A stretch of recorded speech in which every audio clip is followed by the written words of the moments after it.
Buddy, what up, Holmes? Rucka Rucka Ali right here in the house on the Xirtus. Welcome. Pretty weird setup. We've played you all day recording videos. I can't believe how much you've been through today. Yeah, what blows my mind is how long it took for you to figure out how to work that camera. I figured that's the entire function of this house to have one camera. I feel like I'm yelling at you now, but this is how I talk. That's legitimately how I felt. I was like, this is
Pertains to a government grant monopoly.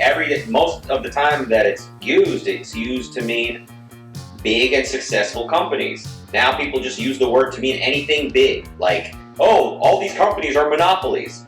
Literally any company we want to patronize, anything we enjoy and feel like we can't live without because of the wonderful innovations they've made in technology and science and the way they've raised our standard of living. The more they've done for me, now I get to feel like they owe me more. Basically, now they must sacrifice themselves for me. And that is the ethics of altruism. So that's the real devil. The devil is altruism, and the angel is egoism.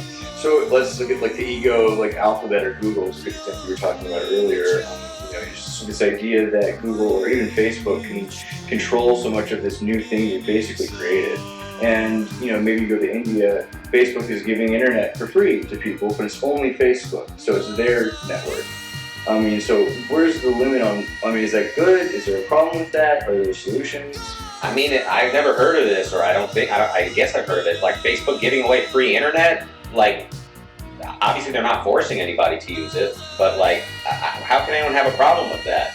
So by now not only selling, but actually giving it away for free. But Facebook is always free anyway. You mean they're giving away the idea is that they have like drones that have Wi-Fi that they emit to towns. And so people can get access for free without a network on their cell phone to only Facebook. And so that way Facebook isn't giving you access to all these other sites. Yeah, so people used to dream of communism finally solving all the problems of existence and giving every man what he doesn't need to really work for more than he's able to work for. But Facebook is bringing gifts to humanity, but we still suspect them. We, meaning generally people suspect them and think, no, they're a monopoly, now they're taking advantage of the Indians. And why is that? Because Facebook, at the end of the day, is focused on their bottom line. So because Facebook has an interest in these actions, because Facebook wants to give away Facebook, because ultimately, in addition to enriching the lives of people, they are going to make a lot of money as a result of this. Facebook will be very popular in India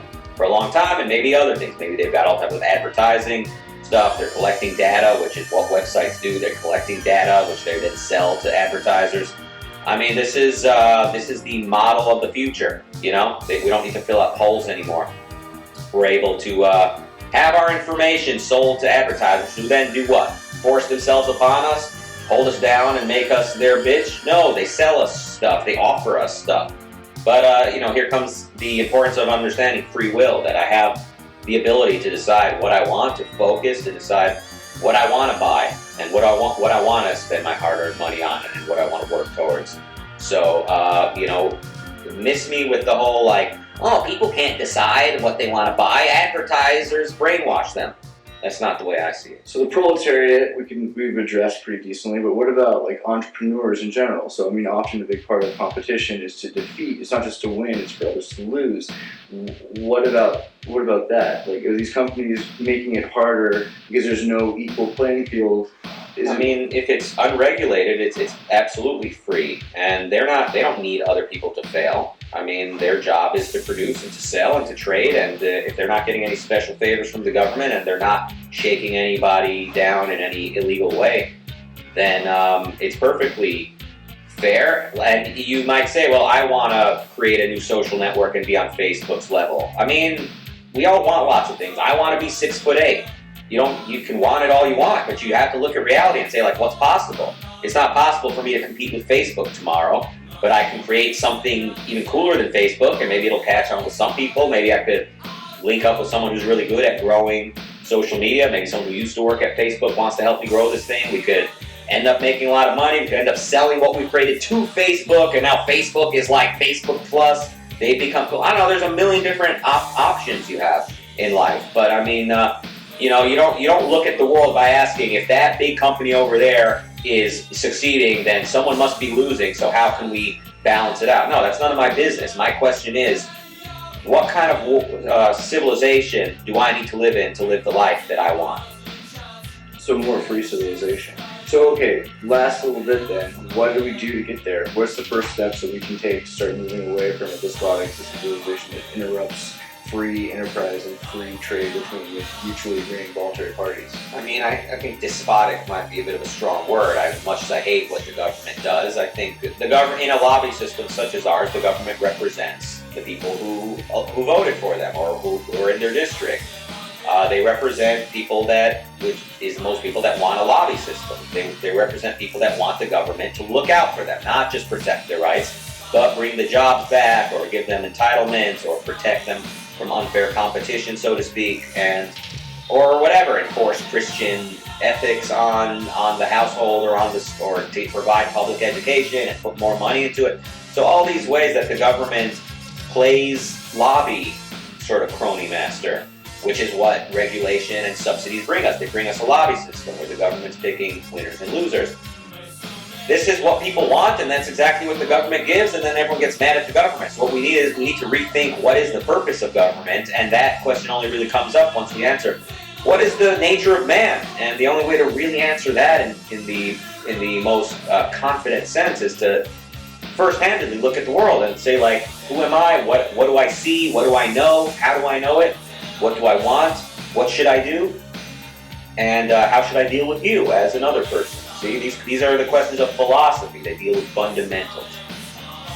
I mean, I think you hit them all on the head. If I could get a bonus, if you're like, do you have any comments on critiques even on Ayn Rand and like what you offer with that? There's probably some very advanced philosophers, and maybe probably is the wrong word. There might be some very advanced philosophers who they think she's like just philosophically made an error, and they say like, great try, but you missed something. But largely in the culture, people they insult her, they strawman, they say either her philosophy makes no sense, or yes, it's logical, but we're not good enough for it. As human beings, we're too irrational to aspire for rationality. So, I mean, there's a lot of negativity towards Ayn Rand, obviously, but I mean, I'm not even that concerned with those people. Those people are inconsequential. Mainly, I'm excited about people who might read Ayn Rand, and those are the people who matter to me. Like, those are the people who might, have their life changed positively by the choices that they make. So, what kind of choices do you think? Like, what kind of effects do you think that it really impacts the life of someone who reads Ayn Rand? I mean, many people who have read Ayn Rand, and not all of them, I think, got the idea. But I think if done right, people can become more independent. They can become more passionate about their values, like some of the characters that Ayn Rand depicts in her novels, and more passionately protective of their values. That is, their liberty as well as their property and their right to speak, and therefore, in a very positive, benevolent way, go about advocating for political liberty as well. So, a philosophical revolution, and a revolution in morality might be what saves this world and takes us to a place where we look back. You know what? Where I'd like to see us go?